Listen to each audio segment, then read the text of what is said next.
please subscribe and don't forget to press the bell icon to get notified whenever we upload a new video. पश्चिम बंगाल के पंचायत चुनाव में हिंसा का दौर लगातार जारी है। वोटिंग के दिन हिंसा की लगातार खबरें आती रही और अब मतगणना के दिन भी टीएमसी और बीजेपी कार्यकर्ताओं में जगह जगह झड़प की खबरें आ रही है। ताजा घटना बीरभूम की है, जहां मतगणना केंद्र के बाहर ही बीजेपी और टीएमसी के कार्यकर्ताओं में जमकर मारपीट हुई है।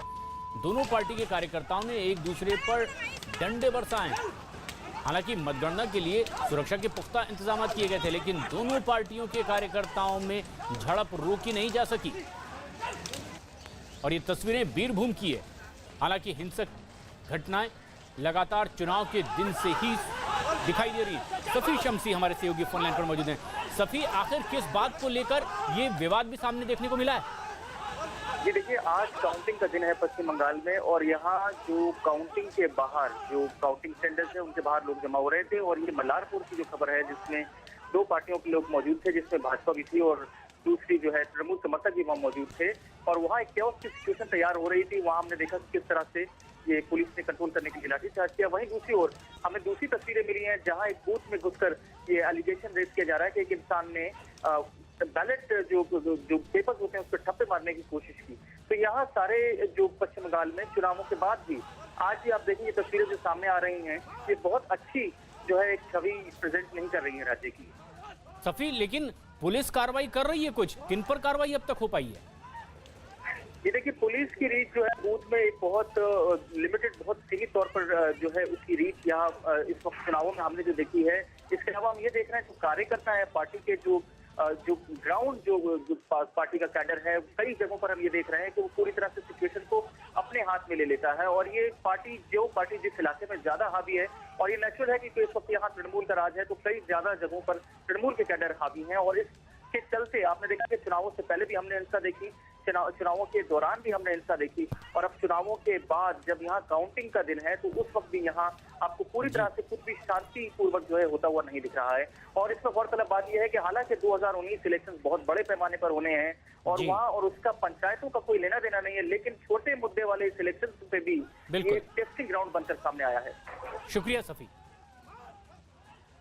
पश्चिम बंगाल में पंचायत चुनाव की मतगणना के दौरान बैलेट पेपर पर ठप्पा लगाने का आरोप लगा है। सीपीआई कार्यकर्ताओं का आरोप है कि वो नदिया जिले की शांतिपूर्ण तरीके से वहां से चुनाव जीत रहे थे और तभी मतगणना केंद्र में कुछ टीएमसी कार्यकर्ता घुस आए और बैलेट पेपर छीनकर उस पर ठप्पा लगाने लगे। सीपीआई कार्यकर्ताओं के मुताबिक केंद्र में कई अफसर भी मौजूद थे, लेकिन वो भी कुछ नहीं कर पाए।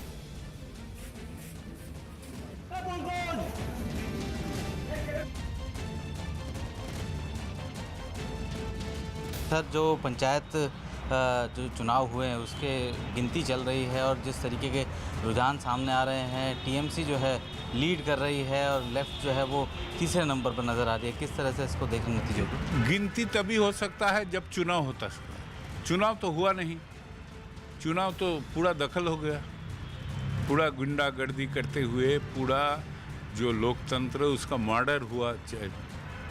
नॉमिनेशन पेपर देने के समय से पहले से जो हमला हुआ, कम से कम 25 लोग तो मर गया, डेथ हो गया।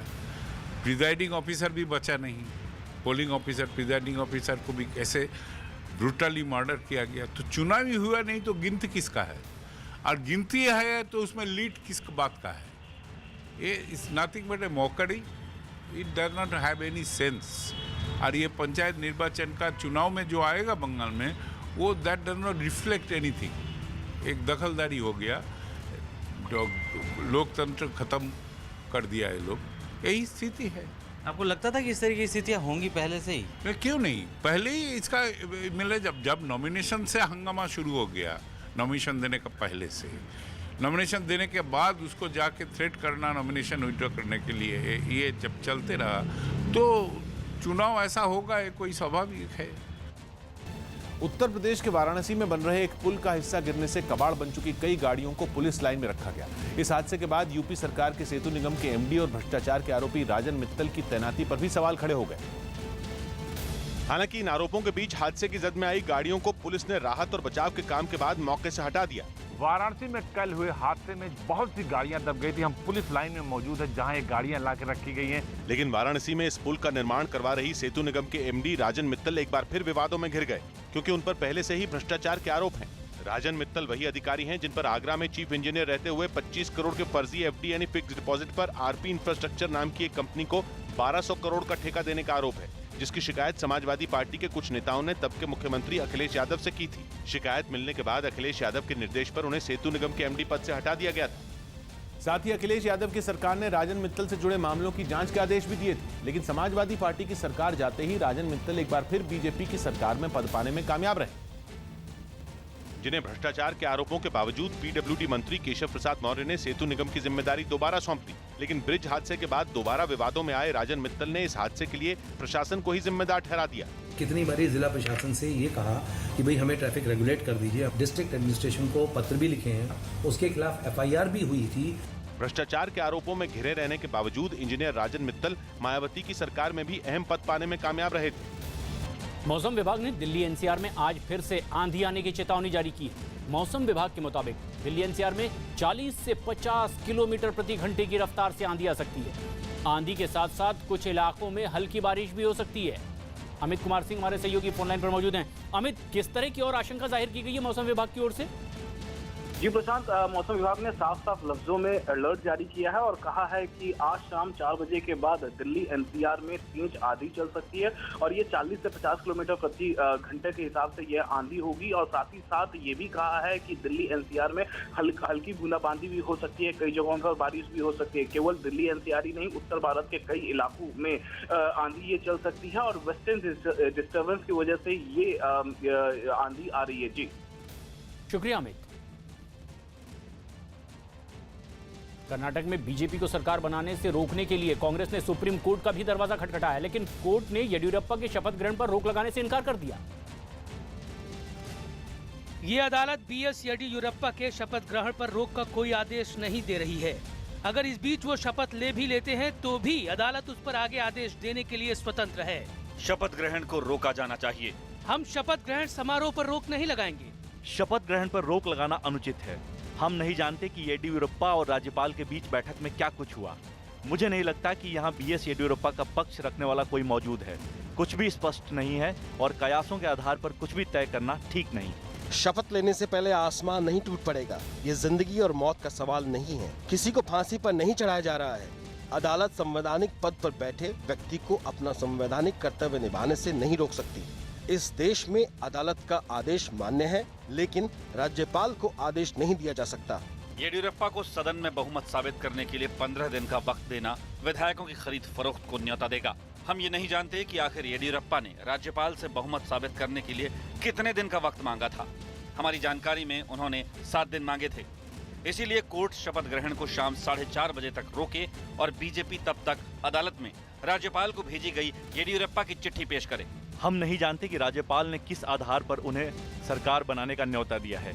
इस केस को सुना जाए, सदन में बहुमत साबित करने दिया जाए। वैसे भी ऐसा कोई फैसला नहीं हो रहा जिसे बाद में पलटा नहीं जा सकता।